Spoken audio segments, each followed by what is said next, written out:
కరడుగట్టిన Islamic ఉగ్రవాదులు ఉన్న ప్రాంతాల్లో 3 సీట్లు గెలుచుకున్నారు. తమిళనాడులో తెచ్చుకోలేకపోవటం తెచ్చుకోలేకపోవడం గల కారణం ఏంటి? రెండో ప్రశ్న, ఇప్పుడు హిందూ ఓటు కన్సాలిడేట్ అయింది.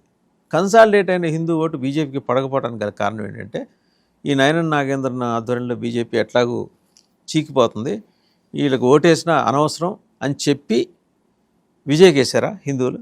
అంటే ఇక్కడ మీరు అన్నదాన్ని ఒక కారణం, దీన్ని ఇంకొక రకంగా మీరు అన్నదే ఇంకో రకంగా చూసేది ఏంటంటే ఫేస్. అక్కడ విజయ్ రూపంలో ఒక ఫేస్ ఉంది, ఇక్కడ ఏఐడిఎంకే రూపంలో ఎన్డీఏ కూటమికి ఫేస్ ఎవరు అంటే పళనిస్వామి అయిపోయాడు. పళనిస్వామి పచ్చి వ్యతిరేకి ఎవరికి?